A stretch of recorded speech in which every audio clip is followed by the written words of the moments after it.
Big boss में आपका फिर से स्वागत है। हम बात कर रहे हैं एनआईटी के और एनआईटी के चेयरमैन मिस्टर राजेंद्र पवार हमारे साथ हैं। मिस्टर पवार, आपसे पहले हमने बिजनेस के बारे में बात की, लेकिन अब ये जानना जरूरी है कि जो बिजनेस आपने बनाया इसके पीछे राज क्या था, कैसे बने आप एंटरप्रेन्योर, आपने कब शुरू किया? हमने जितना हमें पता है कि आप पहले डीसीएम में काम कर रहे थे 4 साल, फिर एचसीएल टेक में आपने काम किया 5 साल, तो 9 साल नौकरी करने के बाद कैसे अचानक आप एंटरप्रेन्योर बनना चाहें?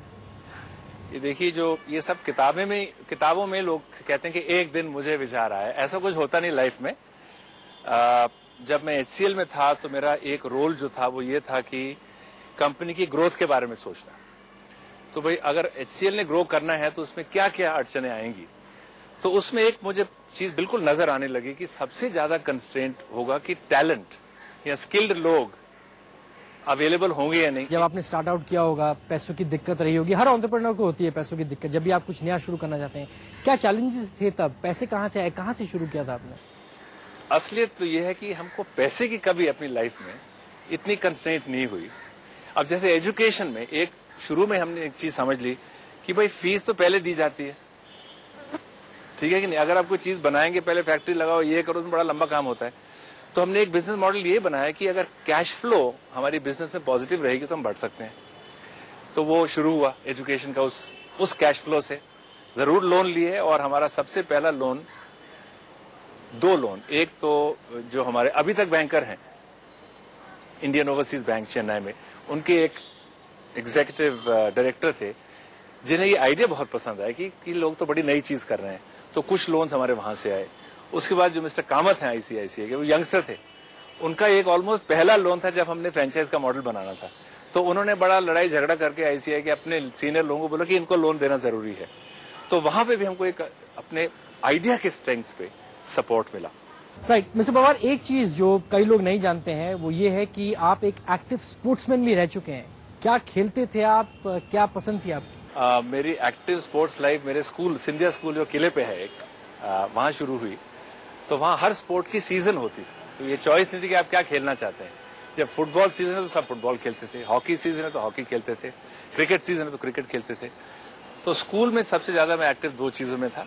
एक तो फुटबॉल, स्कूल की टीम में भी था, और हॉकी काफी एक्टिव था लेकिन फुटबॉल में ज्यादा। और दूसरा था एथलेटिक्स में 400 meters and beyond, mid level races.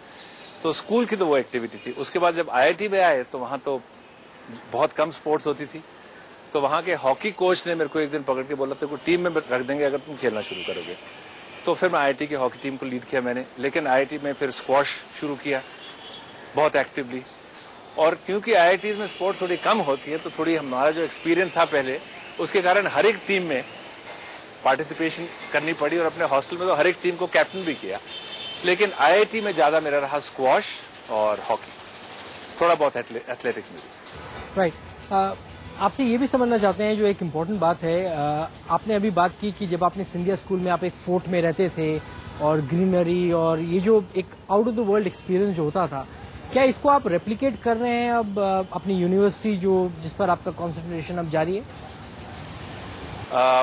वो जो मेरे कुछ साल किले में 130 एकड़ में सिर्फ 600 स्टूडेंट्स, उसका एक जरूर प्रभाव पड़ा। लेकिन मुझे फॉरेस्ट और ग्रीनरी से बहुत ज्यादा लगाव है। तो जब भी अपॉर्चुनिटी मिलती है मैं उसी तरफ भागने की कोशिश करता हूँ। जो एनआईटी की कॉन्फ्रेंसेस भी होती हैं, वो आप अगर लोगों से पूछेंगे तो यहाँ तो भूटान में होगी, या फिर हिमाचल में, या ऐसी कई जगह कॉर्पोरेट पार्क में चले गए, वाइल्ड लाइफ की तरफ चले गए। तो वो एक शुरू से इंटरेस्ट रहा है। और अब जो हम एक यूनिवर्सिटी, एनआईटी यूनिवर्सिटी बना रहे हैं, 100 एकड़ है, लेकिन साथ में एक छोटी सी अरावली हिलॉक है 700 एकड़ की। तो गवर्नमेंट को हमने कन्विंस किया कि भाई ये तो इलीगल माइनिंग हो रही है, आप हमको दे दीजिए और हमारे स्टूडेंट्स को ग्रीन करेंगे। तो उसमें भी यही अटेम्प्ट कर रहे हैं कि एयर कंडीशनिंग ना यूज हो, और अर्थ के नीचे हमने 16 किलोमीटर के टनल बनेंगे 400 फुट पे, जिससे कि अर्थ को यूज किया जाए कूल करने के लिए। और पूरे कैंपस में फाइनली जब 7,500 स्टूडेंट भी होंगे रेजिडेंशियल, तो हमारा प्लान ये है कि नीमराना जैसी जगह राजस्थान में हम बाहर से पानी लाएंगे, अपना ही पानी सर्कुलेट करेंगे। तो एक जो कॉन्शियसनेस यूथ में लाने की जरूरत है नेचर के लिए, एक रिस्पेक्ट और लव, वो क्लास में नहीं सिखाया जा सकता। वो पेड़ लगा के और उनको रिस्पॉन्सिबिलिटी देके कि पानी भी इतना ही है, उनको एक सिखाया जा सकता है तौर से। लेकिन ये बताइए कि यूनिवर्सिटी में क्या क्या सिखाया जाएगा, कौन कौन से स्टूडेंट्स उसको देख सकते हैं?